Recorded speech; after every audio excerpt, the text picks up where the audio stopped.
Hi and welcome back to Cheeky Crypto. My name is Nick, and today, guys, we're going to be jumping down into the world of Bitcoin, taking a brief look at what's been going on most recently and what we would expect to happen next.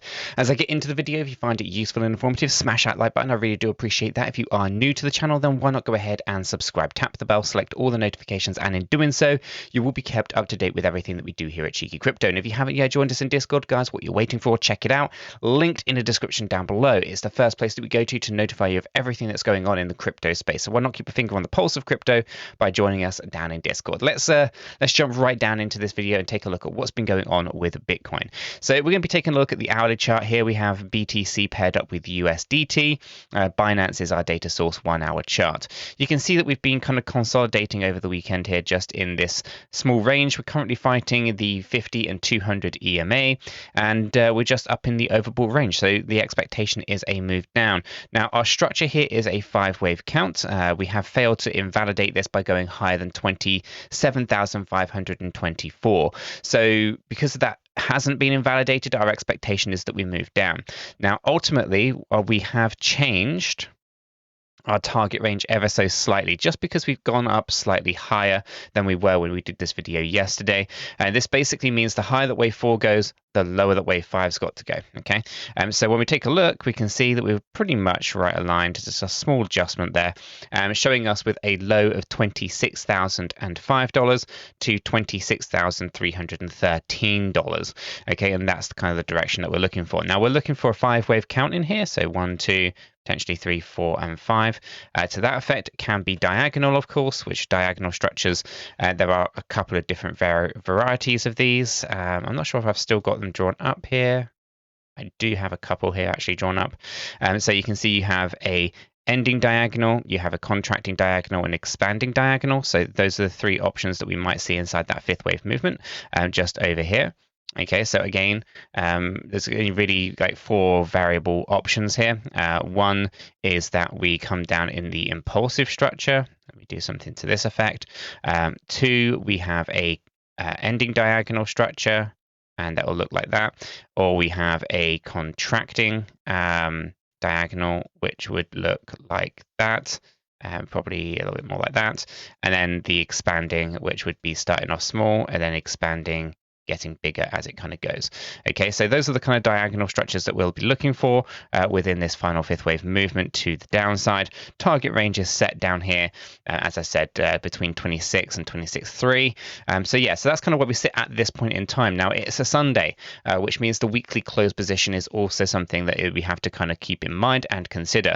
The bears versus the bulls, who's going to win, who's going to lose that battle? Last week the bulls rallied. Is this week going to be the bears' chance to drag that price to the downside? We'll have to wait and see.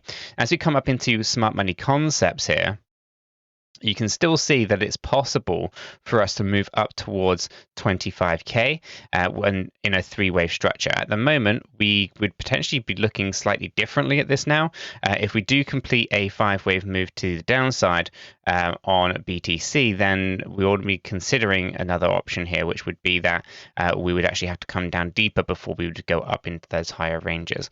Okay, so a few different things kind of going on. We obviously had our higher highs and higher lows and our breakdown, so nothing terribly too unusual. What I'll do is I'm going to clean this out for now, and we will come back and revisit that in a moment. You can see equilibrium is sat right up here at 27,400, 27,522, and we are finding this red internal sell order block right here. So this is where we're kind of finding the resistance on the 50, the 200 EMA, and the sell order block right there. Ultimately though, on our 1 hour chart, we still do sit inside a bullish structure from a smart money concepts point of view.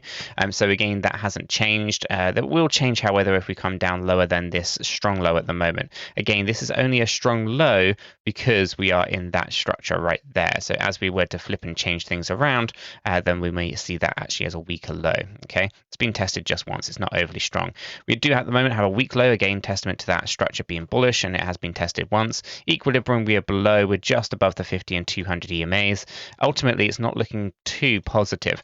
The only positive I can see here is that we are coming down in a lower high situation And we can see that here.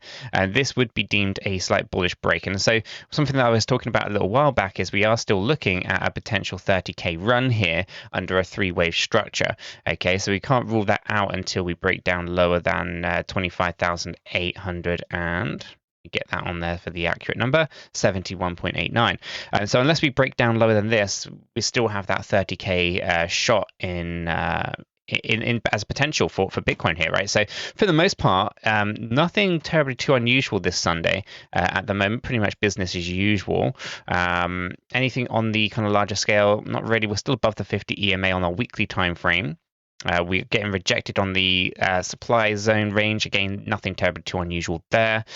We are heading down into oversold, but not oversold yet. On the monthly time frame, we are almost up in overbought, and we got rejected from that range. Not looking too positive on the monthly at the moment, but these things can take quite a bit of time to play out. So nothing terribly too unusual realistically going on in there. Again, just kind of consolidating down at the moment. Our daily 50 EMA is acting as resistance, but 200 is yet to kind of be proven itself. Again, higher highs, higher lows. We are looking for the daily breakdown, not break upwards. But on the smaller time frames, we are actually looking for breaks up rather than breaks down. So by all stretches of imagination, it's looking interesting here for BTC. I think some volatility to be expected, but ultimately we're looking for finishing the fifth wave before we move upwards. I would be looking at testing 27, 28K range once we complete this down here at 26. So yeah, I think nice brief update here for BTC. I'm going to leave this one right there. If you have found it useful and informative, smash that like button. I do appreciate that. If you are new to the channel, then why not go ahead and subscribe, tap the bell, select all the notifications, and you will not miss another video. Until the next one though, guys, have a fantastic day.